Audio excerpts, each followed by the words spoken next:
सबको जय मसीह की। यूहन्ना उसका 8 32वें अध्याय में 32वीं आयत में कि तुम सत्य को जानोगे और सत्य तुम्हें स्वतंत्र करेगा। मेरे प्रियो, सत्य क्या है? हम संसार में देखते हैं कि बहुत सारी ऐसी चीज़ें हैं कि जिनमें हम सत्य ढूंढते हैं और हमें ऐसा लगता है कि शायद यही चीज़ सत्य है। मेरे प्रियो, सत्य का मतलब होता है यीशु मसीह। क्योंकि लिखा है, यीशु मसीह ने यूहन्ना उसका 14 अध्याय उसकी 6वीं आयत में कहा है कि मार्ग, सत्य और जीवन मैं हूँ। और सत्य यीशु मसीह है, क्योंकि उसमें कोई कपट नहीं है, उसमें कोई छल नहीं है। हम इंसान संसार में रहते हैं क्योंकि संसार कपट और छल से भरा पड़ा है। लेकिन प्रभु यीशु मसीह इस दुनिया में इसलिए आए ताकि हमें इस संसार की गंदगी से, इस संसार की मोह माया में, इस संसार के चकाचौंध से छुड़ाकर उस खुदा के मार्गों पर चला सके जो परमेश्वर सच्चा है और जिसने हमें अपने अनुग्रह के लिए और अनंत जीवन के लिए बनाया है। बाइबल में ऐसा लिखा है पुराने नियम में कि जब याजक परमेश्वर के भवन में जाया करते थे तो केवल और केवल याजक परमेश्वर के भवन में एंटर किया करते थे। केवल याजक ही परमेश्वर के भवन में जा सकते थे। और जब वो परमेश्वर के भवन में जाते थे तो सबसे पहले अपने जीवन को टटोलते थे कि कहीं उनसे कोई गुनाह पाप ना हो। और अगर ऐसा है तो बाइबल में लिखा है कि जैसे ही याजक उस महापवित्र स्थान में प्रवेश करता है, वैसे ही लिखा है स्वर्ग से आग उतरती थी और वो याजक वहीं का वहीं भस्म हो जाता था। इसका मतलब मृत्यु को समा जाता था। लेकिन बाइबल में ऐसा लिखा है कि जब परमेश्वर ने देखा कि पाप के बढ़ने से इंसान की मृत्यु और इंसान की उम्र बहुत छोटी कर दी गई है। हम देखते हैं कि पुराने नियम में हमने देखा कि आदम को जो 930 साल जिया और ऐसे करते करते धीरे धीरे करके जैसे ही पाप इस संसार में आया, हमारी इंसान की आयु, मनुष्य की आयु घटती चली गई। क्योंकि रोमियो में पौलुस कहता है कि पाप की मजदूरी केवल मृत्यु है। और इसी पाप से छुड़ाने के लिए परमेश्वर यहोवा ने एक उपाय सूझा, जिस प्रकार से उसने आदम और हवा को उस बगीचे से, जिस बगीचे की रक्षा करने के लिए परमेश्वर ने आदम और हवा को बनाया था, और जिस बगीचे में परमेश्वर ने आदम और हवा को इसलिए रखा था कि ताकि ये उस पेड़ों की, जो पेड़ बगीचे के बीचों बीच थे, परमेश्वर ने कुछ वायदे उनसे किए थे। वायदे ये थे कि तुम ना तो इस पेड़ को के फल को खाओगे और ना इसे छुओगे।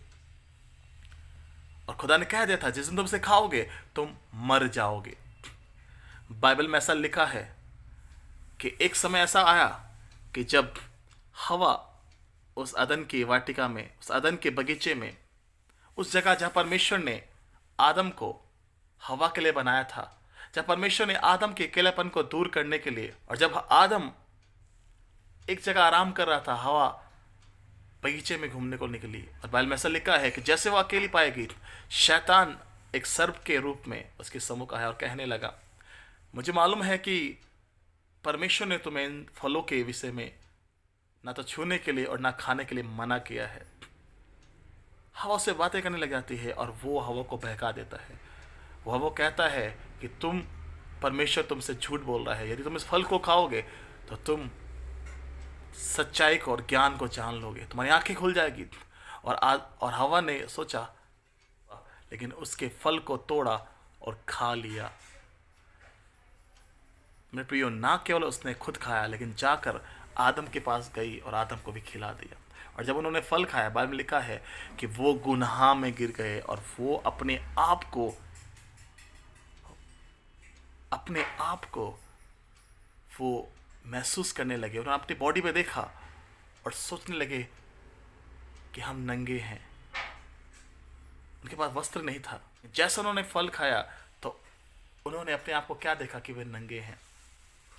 मेरे प्रियो, क्योंकि उन्होंने पाप किया और उस पाप से बचाने के लिए परमेश्वर ने एक उपाय ढूंढा। वो उपाय था मेमने का बलिदान कर कर उसके चमड़े से उनके लिए वस्त्र बना दिया, ताकि अब उनका नंगापन अर्थात उनका पाप ढांपा रहे और दर्शाया ना जाए।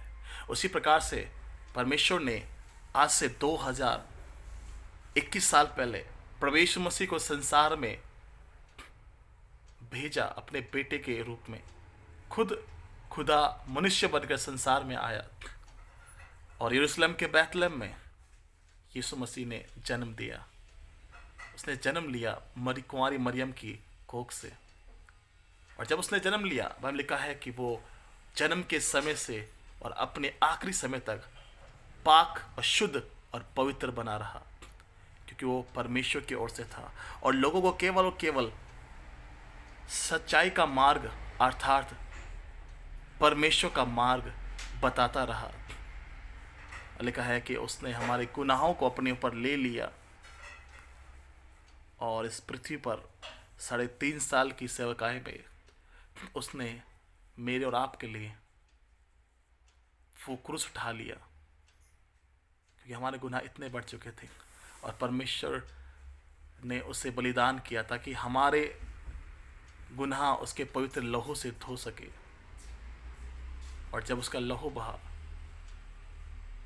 बाइबल में ऐसा लिखा है कि उसका लहू केवल और केवल हमारे गुनाहों को धोने के लिए, जिस प्रकार से अदन की वाटिका में उस मेमने को बलिदान कर दिया गया ताकि आदम और हवा निर्वस्त्र ना रहे, लेकिन उनके पाप ढकने के लिए कोई वस्त्र हो, उसी प्रकार से यीशु मसीह ने भी हमें हमारी नंगाई को, हमारी इज्जत को, हमारे गुनाहों को अपने ऊपर ले लिया ताकि हम खुदा से दूर ना रहे, ताकि हम अंधकार में खो ना जाए, ताकि हम उस भीड़ में ना खो जाए, ताकि हम शैतान के चंगुल में फंस कर नरक की ओर ना जाए, लेकिन परमेश्वर के अनुग्रह में और यीशु मसीह के लहू से धुलकर उसके राज्य में प्रवेश कर सके। ये है मेरे प्रिय सत्य, जो केवल यीशु मसीह है और केवल यीशु मसीह है। प्रभु आप सबको ब्लेस करें। जय मसीह सबको।